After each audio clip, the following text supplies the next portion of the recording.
एक तो ऐसी भक्त है मुझे बड़ी प्रिय, मेरे कई प्रिय भक्त हैं, उनकी चर्चा मैं बहुत कम करता हूं कथा में।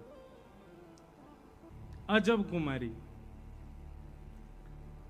जिनके लिए श्रीनाथ जी गोवर्धन से उदयपुर के पास नाथद्वार चले गए। अजब कुमारी,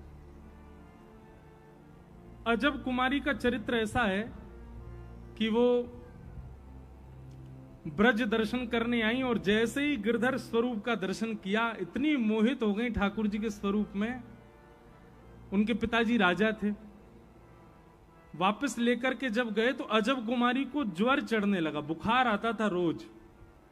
बड़े बड़े वैद्य आकर के उनको औषधि देते लेकिन उनका ज्वर नहीं टूटता। तो एक दिन उन्होंने अपने पिताजी से कहा, पिताजी मेरा ज्वर औषधियों से नहीं जाएगा। क्यों?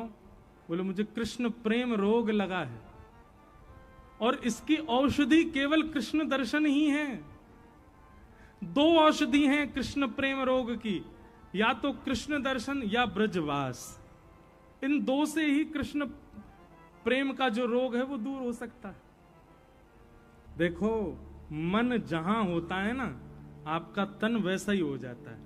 मन आपका कथा में होगा तो ना आपको भूख लगेगी, ना प्यास लगेगी, ना पाम में दर्द होगा, ना पसीना की पता होगी।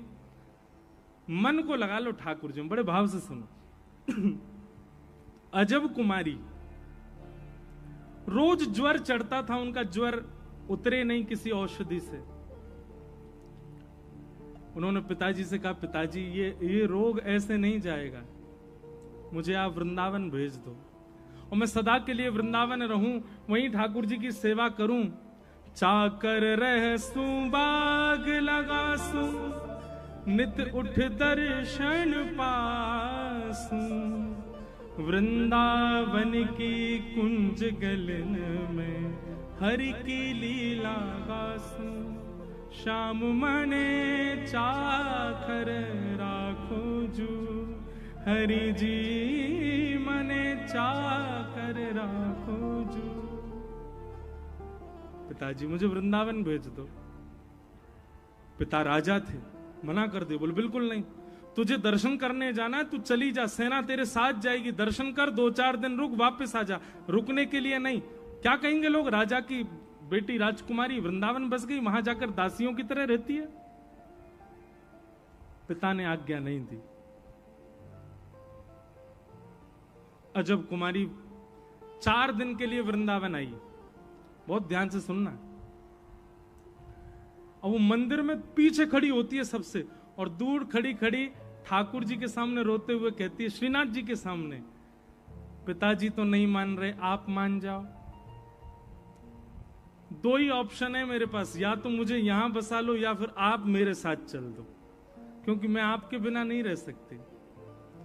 पर ठाकुर जी तो बड़े ऐंठीले हैं ना, यूं ही खड़े रहे, कुछ करते थोड़ी हैं, चाहे कितना रो कितना फिपियाओ इनके आगे, यूं ही खड़े रहेंगे। कोई इन पे दया तो आती नहीं इनको बिल्कुल भी।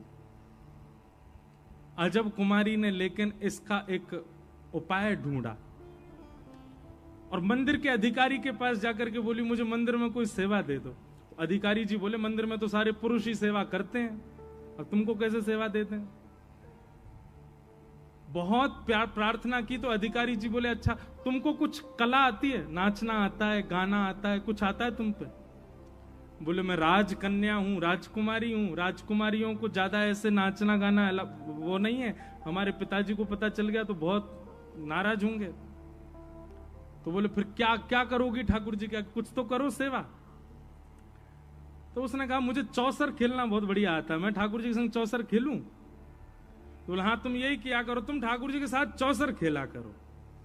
तो अजब कुमारी क्या करती थी, राजभोग के बाद दर्शनार्थी पीछे से दर्शन करते, वो सन्मुख बैठ के श्रीनाथ जी के और चौसर खोल करके और पासा एक बार अपनी तरफ से चलती और दूसरी बार ठाकुर जी की तरफ घुमा के ठाकुर जी की तरफ से चलती, ठाकुर जी की तरफ से खेलती ठाकुर जी के साथ। अजब कुमारी चौसर खेलने में इतनी निपुण थी कि उससे कोई जीत ही नहीं सकता। महाराज जब वो चौसर खेलती थी ना, तो जब अपनी चाल चलती और जब ठाकुर जी की चाल की बारी आती तो सामने श्रीनाथ जी को पसीना आ जाते, बोल अब मैं हारूंगा, जो मुझे हरा देगी। और जब उनके प्रश्वेत के बिंदु आते तो अजब कुमारी उस प्रश्वेत को बिंदु को देख लेती और बिंदु को देखते देखते ऐसी चाल चलती कि ठाकुर जी जीत जाते, वो हार जाती। सोई ठाकुर जी की दो दतुइयां दिख जाती, हंस जाते ठाकुर जी खड़े खड़े। इस छवि का अवलोकन अजब कुमारी करती। 3 दिन तक तो ठाकुर जी जिताए वाने। अब आया चौथा दिन, जिस दिन उसको वापस जाना था। आज सुबह से ही आंखें लाल पड़ी हैं, मन घबरा रहा है, हाथ पैर कांप रहे हैं कि अब वापस जाना है। और ठाकुर जी यहां मंद मुस्काए, बिल्कुल सज धज के खड़े हैं, आ जाऊं मैं जीतूंगा। अजब कुमारी ने सामने चौसर बिछाया और ठाकुर जी को देख रही है, अश्रु भरे हैं नेत्रों में, क्रोध में देख रही है। बोले आज नहीं जीत पाओगे आप, हर बार आप जीतोगे ऐसा थोड़ी होगा, आज तो मैं हरा के जाऊंगी आपको। तो मानो मनी मन ठाकुर जी कह रहे हैं मेरी नाक कट जाएगी, ऐसा मत करे, मुझे जिता जा। अजब कुमारी बोली आज नहीं जिताऊंगी, आज तो आपको हारना ही पड़ेगा। और अजब कुमारी ने ऐसी ऐसी चाल खेली, ऐसी ऐसी चाल खेली, और दिना तो प्रश्वेत आते ठाकुर जी को, आज तो पूरे वस्त्र ही गीले है पसीना थे। ठाकुर जी घबरा रहे हैं, बोले आज हरा देगी जी, आज नहीं मानेगी। बस अंतिम चाल चलनी थी और ठाकुर जी पूर्ण रूपेण हार ही चुके, अब जीतने की कोई गुंजाइश नहीं है। गुसाई लोग सब खड़े होकर के देख रहे हैं, बोले भैया आज तो हमारो लाला हार गए हो। अजब कुमारी की एक चाल, और उस एक चाल में जीत हार का निर्णय हो जाना था।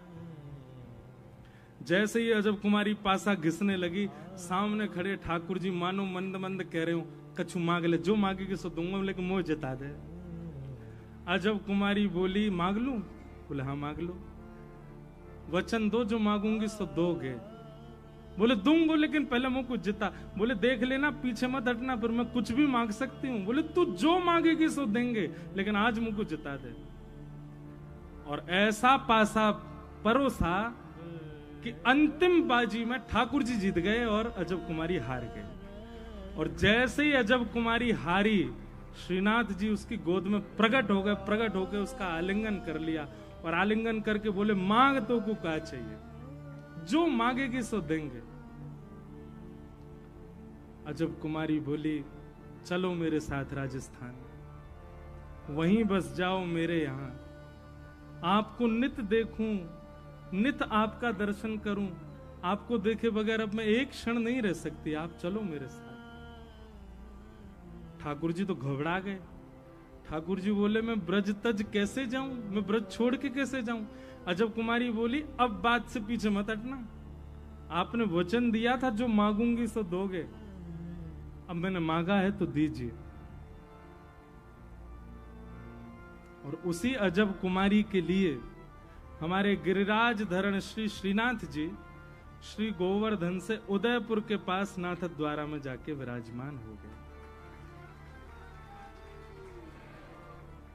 पूछ री के लौथा की हुप हुप प्यारे, ऐसे हमारे श्रीनाथ जी जिस ब्रज का कभी त्याग नहीं करते ठाकुर जी, उस ब्रज का त्याग भी एक भक्त वैष्णव के प्रेम भाव से कर लिया। अब बताओ अजब कुमारी ने क्या प्रस्तुत किया ठाकुर जी, क्या खेल खेलती थी। आप भी खेला करो ठाकुर जी के साथ। अब ठाकुर जी पे चौसर ठाकुर जी को आता, हम पे चौसर नहीं आता। ठाकुर जी शतरंज भी खेलते हैं। श्रीनाथ जी में नाथ द्वार में ठाकुर जी शतरंज भी, चेस खेलते हैं ठाकुर जी।